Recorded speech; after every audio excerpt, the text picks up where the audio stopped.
वज़ीर आज़म से मुलाकात में बानी समेत कोई सियासी बातचीत नहीं हुई। वज़ीर आला KP सुहेल आफरीदी कहते हैं NFC दीगर वाजिबात और सूबे के तमाम मसाइल वज़ीर आज़म के सामने रखे। दहशतगर्दी के खात्मे के लिए लाहे अमल बनाने पर गुफ्तगू हुई।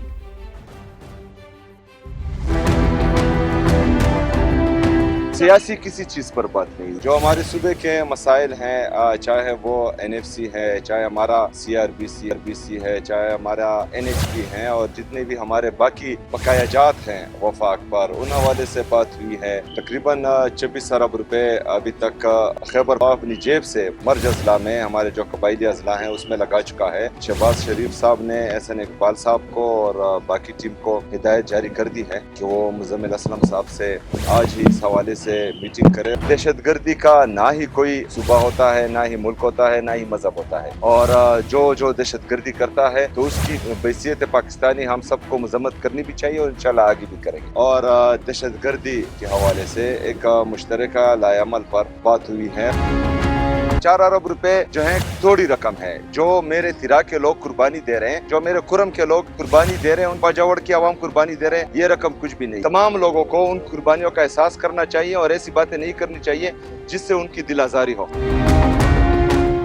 वज़ीर आला KP ने आइंदा मीटिंग्स में शिरकत के लिए राह हमवार कर दी। वर्किंग रिलेशनशिप रहना चाहिए। मुलाकात सुहेल आफरीदी की दरखास्त पर हुई। वज़ीर आज़म की पेशकश भी मौजूद थी। वफाकी वज़ीर इत्तलात अता तारड़ की programme red line with Talat में गुफ्तगू। राना सनान ने कहा इजलास में माहौल खुशगवार था। वज़ीर आला ने बातचीत के दौरान वज़ीर आज़म साहब कहकर मुखातिब किया। सुहेल आफरीदी ने ऑपरेशन रुकवाने से मुतालिक कोई बात नहीं की।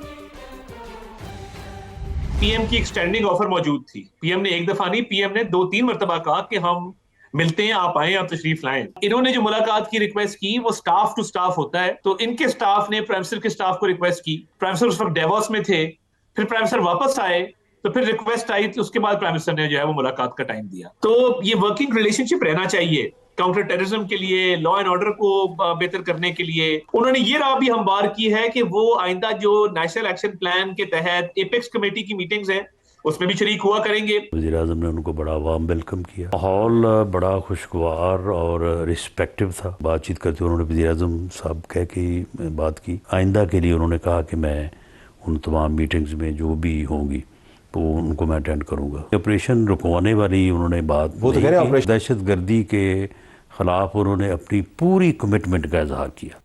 इस्लामी फौजी इत्तेहाद के secretary general major general Mohammed bin Saeed Al Mughedi की GHQ आमद। Field marshal chief of defence forces Syed Asim Munir से मुलाकात। बाहमी दिलचस्पी के उमूर पर तबादला ख्याल।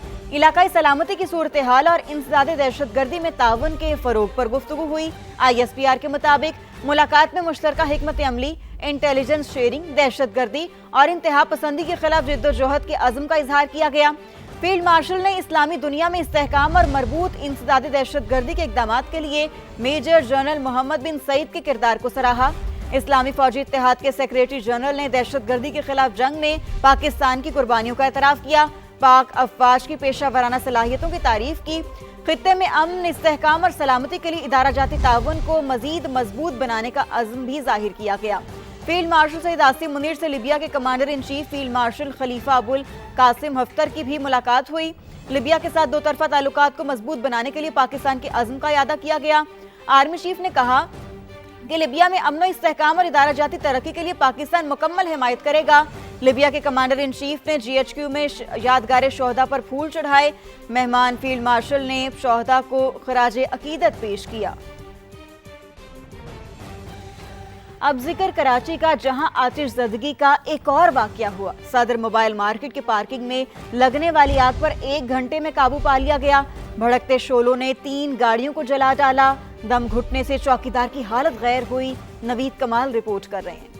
गुल प्लाजा के करीब सदर मोबाइल मार्केट में अचानक आग भड़की। 7वीं मंजिल की पार्किंग में भड़कते शोलों पर काबू पाने के लिए रेस्क्यू टीमें पहुंची, मगर उस वक्त तक 3 गाड़ियां जलकर राख हो गईं। रेस्क्यू ऑपरेशन शुरू हुआ। पहले इमारत में मौजूद लोगों को रेस्क्यू किया गया। दम घुटने से चौकीदार की हालत गैर हो गई, जिसे सिविल अस्पताल मुंतकिल किया गया। रेस्क्यू टीमों ने 1 घंटे बाद शोलों पर काबू पाया। हमारी टीम ऊपर गई है, मैं भी उनके साथ गया था। अल्हम्दुलिल्लाह लोग सारे ऑलरेडी हम निकाल चुके थे। और इस आग पे हमने काबू पा लिया है और बड़ी क्विकली पाया है। मेयर कराची जाए वकुआ पर पहुंचे, इस नारकल की मदद से इमदादी कामों का जायजा लिया। कोई जानी नुकसान नहीं हुआ और तकरीबन कोई 150 से 200 अफराद को इवैक्यूएट करने में भी हम कामयाब हुए। इमारत में आग बुझाने के आलात मौजूद थे। फौरी रिस्पांस के बाइस कराची फिर किसी बड़े सानिये से महफूज रहा। कैमरा टीम के साथ नवीद कमाल, समा, कराची। सानेहा गुल प्लाजा में सनसनीखेज इंकशाफात का सिलसिला जारी। आग 10:15 बजे लगी, मगर आधे घंटे बाद भी दुकानें खुली थीं। 11 बजे तक दुकानदार और ग्राहक इत्मीनान से बैठे रहे। 25 से 30 अफराद दुबई क्रॉकरी नामी दुकान में रुक गए। दुकानदार ने बाहर जाने से रोका। इमारत में धुआं भरने पर दुकानदारों ने ग्रिल तोड़ना शुरू की।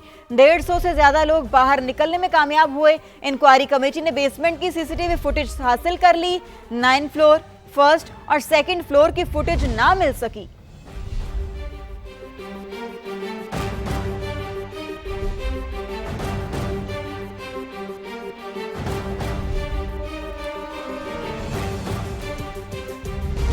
सानेहा भाटी गेट जांबा खातून और बच्ची की पोस्टमार्टम रिपोर्ट सामने आ गई। मां और बेटी के सर पर गहरे जख्म के निशानात मौजूद थे। खातून के दाएं कंधे पर फ्रैक्चर और कमर पर भी जख्म था। नन्ही रिदा की गर्दन की हड्डी टूटी हुई थी। पोस्टमार्टम रिपोर्ट तफ्तीश का हिस्सा बनाकर सील कर दी गई।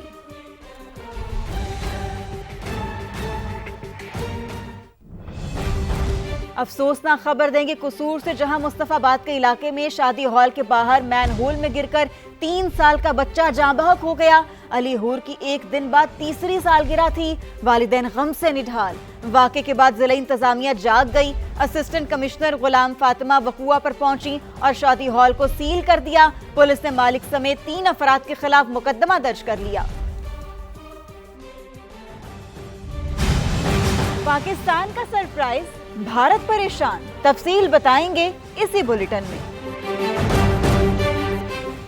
आगे बढ़े और आपको बताएं, कराची में बलोच कॉलोनी पुल के नीचे मुबैना पुलिस मुकाबले में 2 डाकू मारे गए, जबकि उनके 2 साथी फरार हो गए। एसएसपी ईस्ट जुबैर नजीर शेख के मुताबिक मोटरसाइकिल सवार मुल्जिमान शहरियों से लूट मार कर रहे थे कि पुलिस मौका पर पहुंच गई। फायरिंग के तबादले में 2 डाकू रियाज महमूद और वकास हलाक हो गए। डाकुओं के कब्जे से 2 पिस्तल, एमुनेशन, मोबाइल फोन, नकदी और मोटरसाइकिल मिली है। मुल्जिम रियाज महमूद पर डकैती, लूटमार और गैर कानूनी असलहे के 22, जबकि मुल्जिम वकास पर 9 मुकदमा दर्ज थे। वज़ीर-ए-आला पंजाब मरियम नवाज ने इलेक्ट्रिक बसों पर खर्च कम करने के लिए चार्जिंग सिस्टम को जल्द अज जल्द सोलर पर मुंतकिल करने का हुक्म दे दिया। कहती हैं कि आवाम को बेहतर सफरी सहूलियात फराहम करने के लिए बस सर्विस को तहसील की सतह तक ले जा रहे हैं। पंजाब ट्रांसपोर्ट कंपनी हेडक्वार्टर और EV command and control centre का इफ्तिताह करते हुए वज़ीर-ए-आला पंजाब मरियम नवाज ने कहा कि बसों में खवातीन कंपार्टमेंट छोटे हैं। शहरियों को इंतजार और जहमत से बचाने मजीद 1500 बसें ला रहे हैं। वज़ीर-ए-आला पंजाब मरियम नवाज का कहना था कि इलेक्ट्रिक बसें आलूदगी और स्मोग में कमी का बाइस बन रही हैं।